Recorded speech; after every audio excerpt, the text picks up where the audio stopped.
The candle had burned nearly to its socket by the time Nan Whitmore laid her hands on what she had not been looking for. She had gone to the chapel that January night for the same reason she had gone every Tuesday since the old steward's death.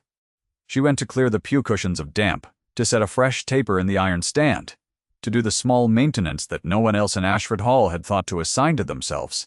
The kitchen was hers to govern. The chapel was in practice hers as well. She had never been given authority over it. She had simply noticed one autumn morning that the brass candlesticks had gone green, and she had polished them. The frost that night was deep enough to make the flagstones ring when she stepped on them. She carried a rushlight in one hand and a cloth in the other, and she was thinking about the morning's bread, about whether the yeast had been allowed to stand long enough, about whether the new kitchen maid could be trusted with the second rising. She was not thinking about the raised edge of a stone near the lectern, the one that had always sat a fraction higher than its neighbors, the one she had caught her heel on twice before, and had half decided to report to the estate carpenter come spring. Her heel caught it again. She went down hard on one knee, and the rushlight guttered in its holder. And when she steadied herself against the floor, she felt that the stone had shifted, not fallen. Shifted, as though it had been waiting to be moved by a weight applied at precisely this angle. She set the rushlight on the lectern step and pressed her palm against the stone's edge. It gave inward, not easily. The resistance of years was in it, perhaps of decades, but it gave. And in the space beneath, wrapped in oilcloth that had kept out everything except time, was a folded document, sealed with wax the color of old blood. Nan Whitmore was 31 years old. She had kept accounts since she was 17, first for her father's small household in Dorsetshire, then for 3 other establishments before Ashford Hall, where she had served for 6 years. She could read. She could read rather well. She had never advertised this fact to the family. She read the document in the light of the single candle, kneeling on the cold flagstones, and what she read made her breath come short in a way that had nothing to do with the frost. The will was dated 17 years earlier. It bore the name of the previous Lord Ashford, father of the current Earl, and it left Ashford Hall and all its properties and incomes not to the eldest son who now held the title, but to the daughter of his second marriage, a girl named Marian, who was to come into her inheritance at 25, provided she lived. It also named a condition. Should Marian not survive to that age, or should she never be found, the estate was to pass to the nearest female descendant of the Whitmore family of Dorsetshire, whom the old lord had known in his youth, and to whom he had owed a debt he had named in a separate letter, folded and sealed alongside the will itself. There were 2 documents. The letter was in another hand entirely. It was dated the same month. It had never been opened. If there had been a drawer to put them in, Nan would have put them there. If there had been a fire, she would not have burned them, because she was not that kind of woman, but she might have been tempted for one breath's worth of moment before she thought better. Instead, she sat back against the lectern with the cold floor beneath her, and the 2 documents across her knees, and the candle burning down, and she made herself think. The family she served was the Hartwell family. The present Earl of Ashford was Edmund Hartwell, 34 years old, 12 years returned from the peninsula, and 9 years in possession of a title that had arrived before he was ready for it. She had been hired by his housekeeper, had been retained by his housekeeper, had served 6 years without speaking more than 20 words directly to the Earl himself. He was not unkind. He was not present. He came down for the quarter days and at Christmas, and occasionally in the summer, and when he was in residence he ate what was put in front of him without comment and walked the estate grounds alone at dawn, and was gone again before most of the house had woken. The housekeeper, Mrs. Price, had explained his habits on Nan's first day as though they were a form of weather, variable but predictable in its way, best prepared for rather than objected to. To the household, Nan was simply the cook. She was not the cook's wife, or the cook's widow, or the cook who had once been a lady's daughter. She was the cook. She had heard the phrase applied to her so many times in so many tones from Mrs. Price's brisk efficiency to Lady Dorothea Hartwell's careful condescension, that she had begun to think it had replaced her name entirely. The cook, as though she had been made in the kitchen, and would be unmade there. Lady Dorothea was the Earl's mother. She maintained a suite of rooms on the second floor, and came down for meals she had not ordered, and found fault with them in a voice that never quite rose to a shout. She was not a cruel woman, Nan had decided.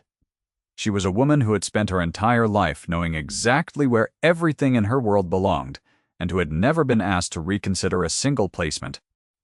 She had a particular way of calling for the cook. Not, "Please send for her." Not, "Ask her to come when she has a moment." She would say, tilting her head toward the nearest footman, "Tell the cook to come," and the emphasis on the article was enough to carry everything she meant by it. Nan had heard this form of address delivered in the drawing-room, at the head of the dining table, once in the corridor where Lady Dorothea had been walking and had simply stopped and issued the summons to the nearest wall, as though the house itself would convey it. It always reached her, she always came. The distance between being called and being named was a distance Lady Dorothea had not yet crossed, and had not until very recently seen any reason to cross. It was past midnight. Nan wrapped the documents in the oilcloth again. She replaced the stone. She walked back through the dark corridor to the kitchen, set the oilcloth packet on the highest shelf behind the preserving jars, where no one but herself could reach it without a stool, and went to bed. She did not sleep. If you have ever been the person who knows something large, before the world knows it, you will understand something of what the next 3 days were like for Nan Whitmore. Leave a thought in the quiet of this moment if you like. About what you would have done. She would have found it useful to know the question was not whether the documents were genuine. She was not a solicitor and could not have certified them, but she was a woman who could read, and who had spent 6 years learning the business of a large household, which was also the business of knowing what things cost and what they were worth, and what happened when one party, in an arrangement, discovered the arrangement had never been what they thought. The question was not whether to disclose them because she was not. At the end of all her deliberating, the kind of woman who could sit on a secret of this size and remain herself. The question was, how, and to whom first? She almost wrote to a solicitor in London whose name she knew from the estate's correspondence files, which she had been asked to inventory 3 years prior when the old steward was ill. She did not write, because she could not be certain that solicitor served the estate rather than the current title specifically, and she could not know whether a letter from a cook would receive any reply at all. She almost wrote to the vicar, Mr. Fenwick, who was a reasonable man when he was not delivering sermons, but she did not know whether his first loyalty was to the church or to the family it served. She thought about writing to the Earl directly, and could not bring herself to begin. On the 4th morning, Edmund Hartwell came down from London, 3 weeks ahead of schedule, and the decision was made for her. She heard the carriage on the drive at 8:30. She heard the activity in the front hall. She was aware of it the way one is aware of a window being opened in a room one is not in. A change in the pressure of the air. A shift in the quality of the silence. She kept working. There was bread to finish, and a stock to watch, and 2 pheasants to prepare for dinner. And the kitchen maid was sick, and there was no particular reason for the Earl's arrival to change any of that. Mrs. Price came down at 9 to say that his lordship had requested a simple supper and would dine alone. Nan said she understood. She went on with the bread. He came to the kitchen at 10:30. This was unusual. This was, in fact, unprecedented in Nan's 6 years at Ashford Hall. Lady Dorothea would sometimes appear at the kitchen doorway to render a verdict on a menu or a preparation, but she did not enter. The Earl had never entered. Nan was at the table with flour to the wrists when she heard the door from the passage open, and she turned, and he was there. Edmund Hartwell was a man who looked, at first glance, as though someone had drawn him with a steady hand and then thought better of any softness. He was tall, broader in the shoulder than his clothes entirely accounted for, with dark hair that was not quite tidy and a face that the peninsula had weathered into something that could not be mistaken for ease. There was a scar along his jaw, thin and pale against the tan that she had noticed.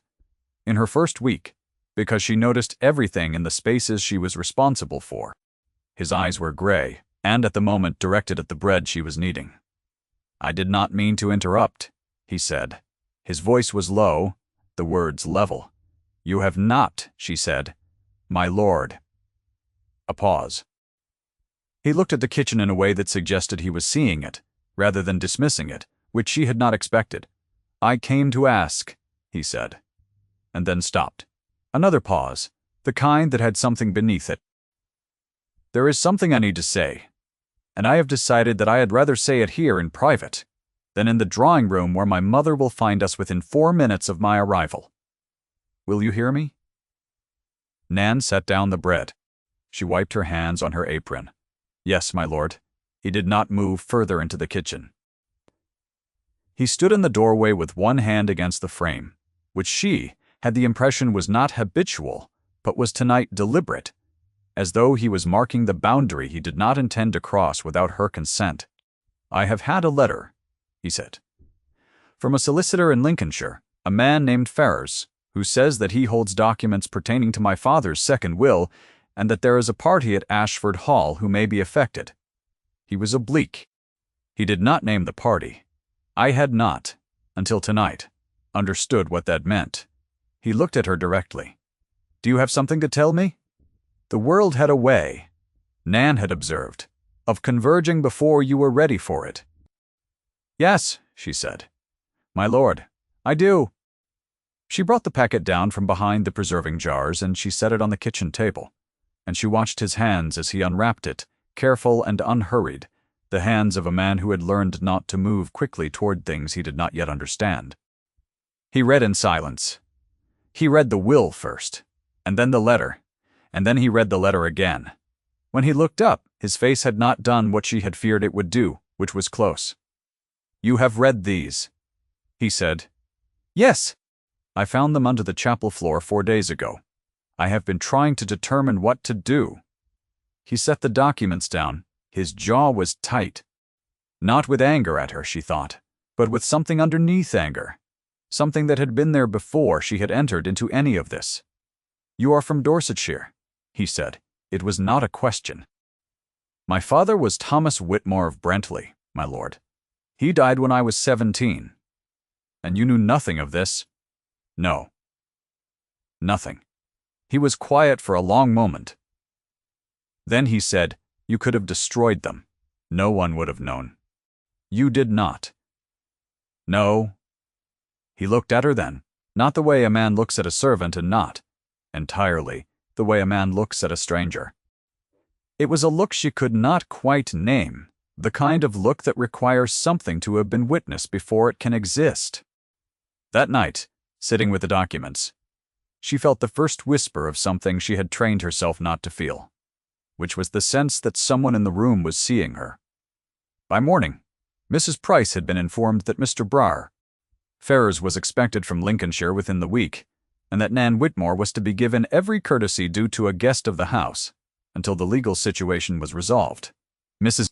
Price received this information without visible surprise, which meant that visible surprise was occurring somewhere underneath her composure, and she was choosing not to surface it. Lady Dorothea received it differently. She descended from her suite at 10 o'clock.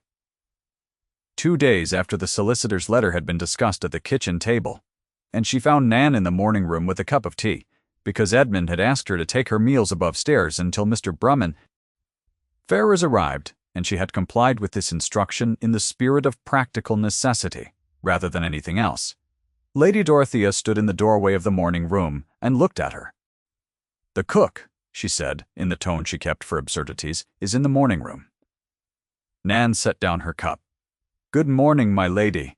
You will explain to me," Lady Dorothea said, "why you are drinking tea in my morning room instead of providing it." "I am here at his lordship's request," Nan said. "I expect he will explain the circumstances when he is ready to do so." Lady Dorothea's eyes moved over her, as though taking inventory of a piece of furniture that had appeared in an unexpected location. "You will go back to the kitchen," she said, "and you will send in someone who can actually serve." "I am afraid I cannot do that," Nan said. The silence that followed had weight. Lady Dorothea had no particular habit of being disobeyed, and the experience seemed to sit in the room between them, like an object neither had expected to find there. Mr. Gractant. Ferrars arrived on a Thursday in a hired chaise with a leather satchel, and the careful demeanor of a man who understood that he was carrying news that would rearrange several lives, and who had formed no opinion about whether the arrangement was an improvement. He was a small, neat man of perhaps 55, who wore his coat well, and asked for tea before he would say anything, which Nan appreciated on the principle that a man who asked for tea before delivering difficult information was a man who understood that people needed a moment. The will was examined. The letter was examined. The letter, which she had not opened, was from a woman named Caroline, who had been her father's first wife, who had preceded him to the grave, and whose existence Nan had known about in the way one knows about a chapter of a parent's life that preceded one's own. It documented a debt of £700 and an understanding between the old Lord Ashford and Thomas Whitmore, made in good faith and never discharged. Lady Dorothea was present at the examination because Edmund had insisted, which Nan had thought was either courage or efficiency, and could not yet tell which. She sat at one end of the drawing-room table with her hands folded and her face performing composure, and she listened to Mr. Blanks. Ferrars explained that the will was legally binding, had been witnessed by 3 parties all now deceased, and that the conditions it named had been met in Nan Whitmore's person. "The cook," Lady Dorothea said when Mr. Ferrars had finished. Her voice was precisely level. "You are telling me that the cook is to inherit this estate." "I am telling you what the will contains, my lady," Mr. Ferrars said. "The law will make its own determination in due course." "She is the cook," Lady Dorothea said again with the particularity of someone who believed repetition might produce a different outcome. "She has been cooking in this house for 6 years. She has no more claim on Ashford Hall than the kitchen maid." "Lady Dorothea," Edmund said from where he stood at the window. He had not sat down for any of this. "That is enough." Lady Dorothea turned to him. Whatever she saw in his face was enough to close the sentence she had been forming. Nan thought about her bread. She thought about it because thinking about bread was something she understood, because the situation she was sitting inside was something she did not, because the morning room was warm, and the legal documents were on the table, and the Earl of Ashford was standing at the window with his arms crossed and a look on his face that she could not read, except that it was not indifference. The legal process took 4 months. They were 4 months of considerable strangeness, of solicitors and counter-solicitors and documents sent to London and returned with addenda, of Lady Dorothea's careful social campaign to ensure that everyone in the county understood that the whole matter was a forgery before she was certain enough of this to say so directly.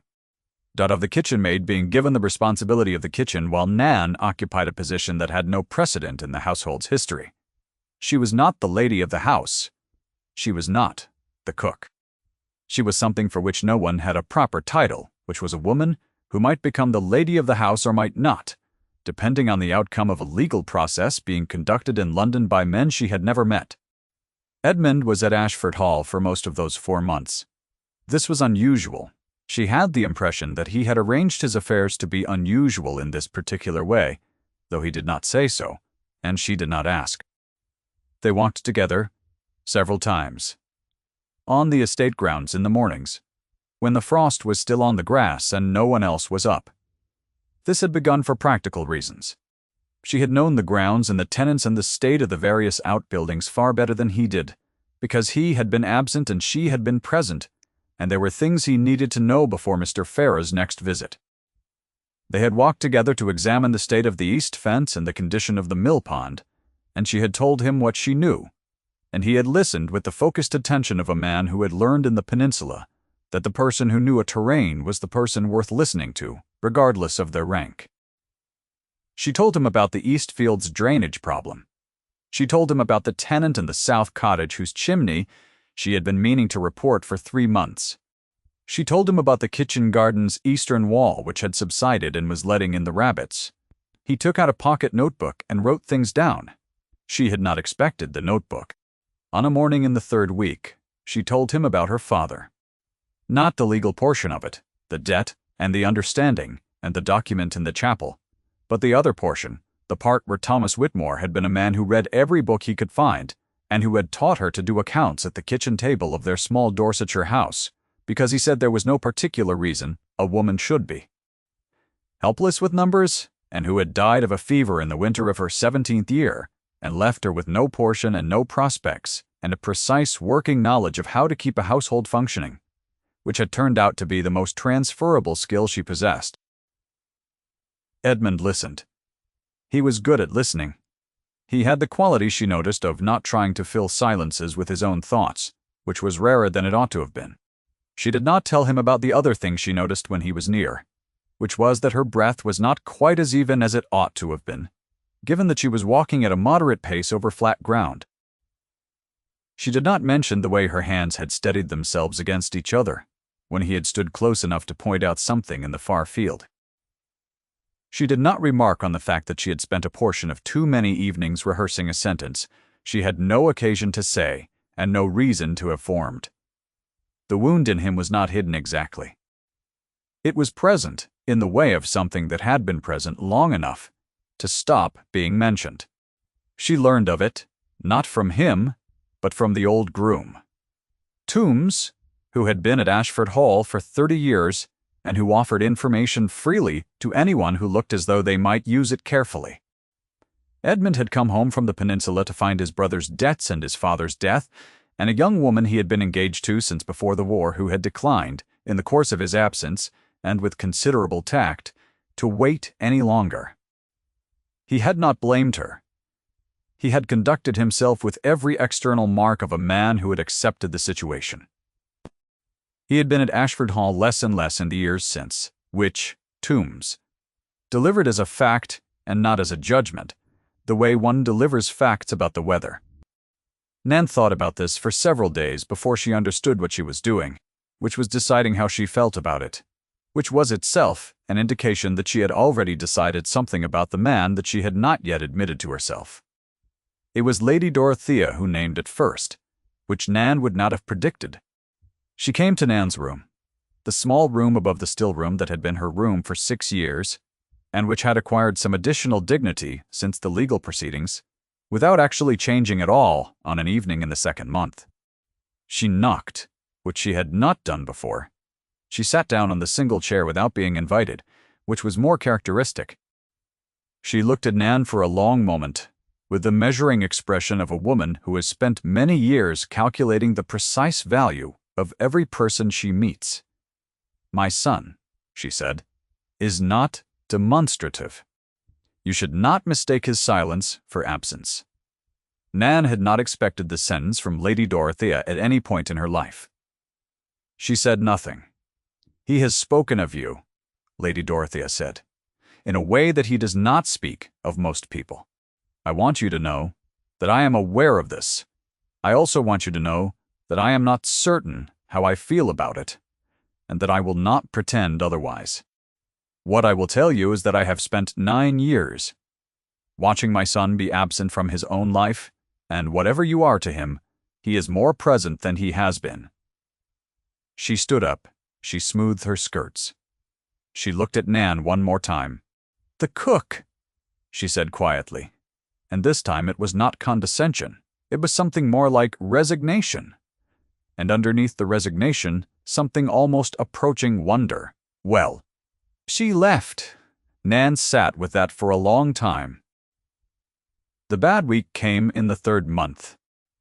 A letter arrived from London with a counter-opinion from a solicitor. The family on the Hartwell side had engaged arguing that the original will had been superseded by a codicil whose existence they claimed and could not yet produce, and that the Whitmore condition was in any case moot given that the debt it referenced had been settled in kind in the years prior to the first Lord Ashford's death. The letter was 2 pages of careful legal language that amounted to one thing. Someone was going to fight this. Nan received the news from Mr. Ferrars in the drawing-room. She was alone. Edmund was in London. Mrs. Price brought her tea and set it down without comment and left, which was the most comfort she knew how to offer, and Nan recognized it as such. She did not cry. She was not, generally speaking, a woman who cried as a first response to things. She sat with the tea cooling in its cup, and understood, in a way she had not permitted herself to understand before, how much she had begun to want a thing. She had not arrived here wanting, not the estate. She had not been dreaming of the estate. She had been dreaming of the morning walks, and the pocket notebook, and the gray eyes that had a way of resting on her when he thought she was not looking. She had been dreaming of something she had no proper name for at 6 years old, and had been given fewer chances to name since, which was the feeling of being the person someone looked for when they walked into a room. She wrote him a letter that evening. She wrote it very plainly, which was the only way she knew how to write. She said that Mr. Blank Ferrars had explained the counterclaim, and that she intended to pursue the matter as long as there was a reasonable legal basis for doing so, because she had promised herself she would not let someone else's comfort determine whether she acted from her own principles, and the documents she had found were genuine and deserved a proper hearing, regardless of the outcome. She said nothing else that she was thinking. He was back at Ashford Hall within 3 days of receiving it. He came to the kitchen again. He came at a reasonable hour this time, mid-afternoon, when the kitchen maid was out and the fires were banked low and Nan was at the table with the estate accounts because she had been keeping track of them for 2 years without being asked because someone had to. He sat down across from her without preamble. He looked at the accounts. "You have been doing these," he said. "Someone was doing them badly," she said. "I did not think you would mind." "I do not mind." He was quiet for a moment. He looked at her with the gray eyes and the directness of a man who had stopped doing the thing where he did not look at what he meant to look at. "I should have told you something before now," she waited. "I am going to London next week to meet with Ferrars, and with my own counsel. I intend to make clear that I am not supporting the counterclaim, and that the estate will not fund its pursuit. Whatever the legal outcome, the Hartwell family's position is that the documents are authentic and the claim is legitimate." She absorbed this. "You cannot do that," she said. "It is your estate. Until a court says otherwise, yes." He paused. "The counterclaim depends on a codicil they say exists. Ferrars believes it does not exist. I believe Ferrars. There is nothing more to be said. Your mother will object. My mother has already been informed." Something moved in his face. Briefly. "She will manage." Nan looked down at the accounts. She looked back at him. She was aware of the precise distance between them at this table, the distance that was also a choice, the distance that had been present in every morning walk and every kitchen conversation, and every moment he stood at the window of a room she was in, and made himself stay at the window instead of crossing the floor. "Why?" she asked. "Not about the counterclaim. Not about any of the legal portion." He understood what she was asking. "Because," he said, "I have been watching you for 4 months decide what was right, and then do it without pausing to see whether anyone would reward you for doing it. I am somewhat tired of simply watching." The kitchen was very quiet. The fire made its small sounds. Outside, the February wind pressed against the window glass. He stood up. He did not cross the floor. He stood at the edge of the table and held out his hand, and she looked at it, and she looked at him, and she put her hand in his. His fingers closed over hers and stayed there, very still, the way a man holds something.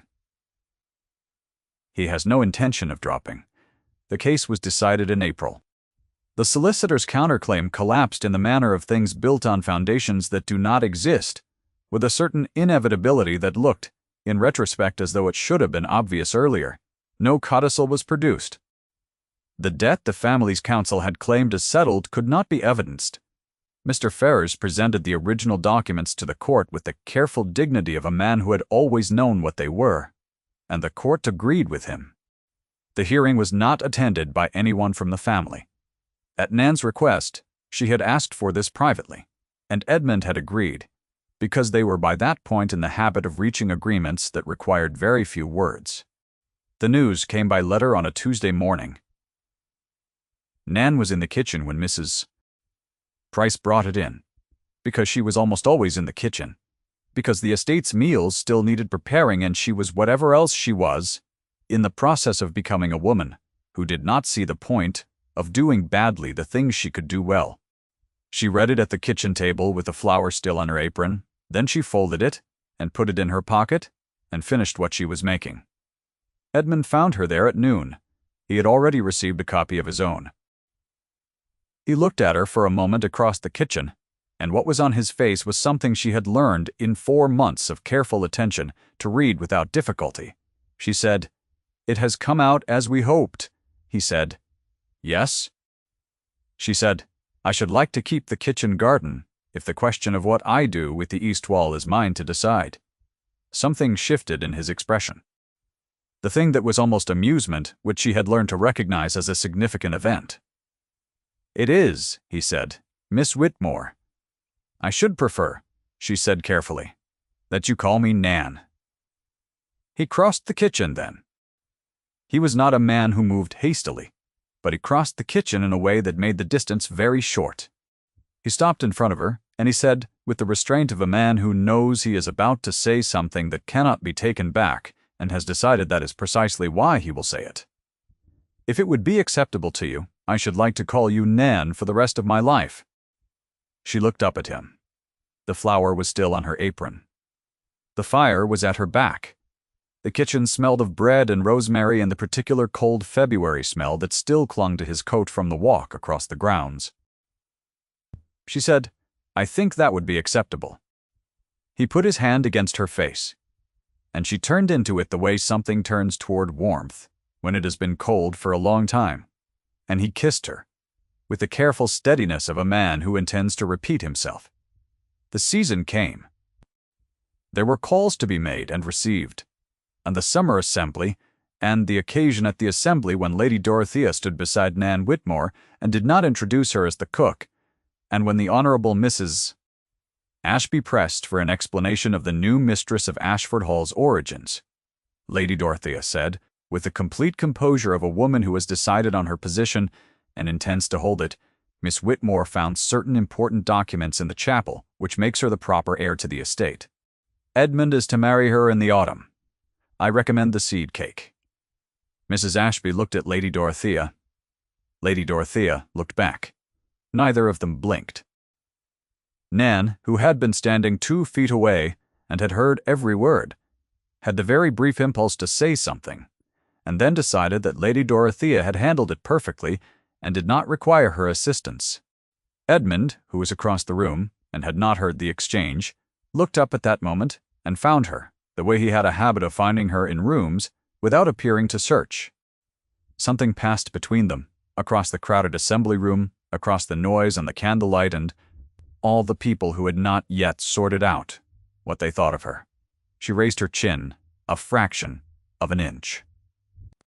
He did the thing that was almost a smile. She looked away first. They were married on a Wednesday in October at the Ashford Hall Chapel, the presence of 30 or 40 people, Mr. Ferrars among them. It was a quiet ceremony.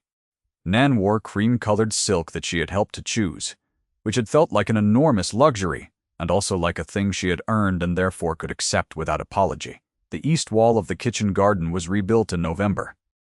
She supervised this herself, with the estate carpenter, and the rabbits stopped getting in. And the following spring, the beds produced better than they had in 3 years, which she recorded in the kitchen garden journal with a satisfaction she made no effort to conceal. She kept the journal. She kept the accounts. She went on making bread, not because she had to, but because she was good at it, and because the kitchen had always been a place where she knew what she was doing, and what the next step was, and there was a comfort in that she was not prepared to give up. Lady Dorothea remained in her suite on the 2nd floor, came down for meals, and found fault with them rather less than she previously had. Not because she had changed exactly, but because the meals were better, which she acknowledged once, briefly, in a way that was as close to a compliment as she came. Nan thanked her. Lady Dorothea looked as though she was not entirely certain how to receive this, and then inclined her head, and that was that. The chapel was cleaned properly that autumn. The flagstones reset and leveled, the brass polished to a state that would have satisfied Nan's most exacting standards. The stone near the lectern sat flush with its neighbors now. She passed it on Sunday mornings, and thought of the cold floor and the oilcloth and the rushlight nearly out, and the choice that had been made in that moment that had not felt like a choice so much as an inevitability, because she was not the kind of woman who could have done otherwise. and she had long since made her peace with that particular quality in herself. On a Sunday evening, in late November, Edmund found her in the library, standing at the window, which was where she sometimes stood in the evenings when the day had been long and she wanted to think, without being efficient about it. He stood beside her. Neither of them said anything. Outside, the first real snow of the winter was coming down in the particular slow way of snow that intends to stay, settling on the stone balustrade and the garden below, and the kitchen garden wall they had rebuilt together, covering everything in a white that made the world very quiet. He put his arm around her shoulders and she leaned into him, and they stood there while the snow fell and the library fire spoke quietly behind them. She was thinking about the bread. She was thinking about the journal. She was thinking about the stone in the chapel floor, and about her father at the kitchen table teaching her accounts, and about all the years of work that had looked from the outside like simply being useful, and had been all along, arriving here. This room, this window, this snow. This man beside her whose silence had always been a form of attention. The candle on the windowsill had burned nearly to its socket.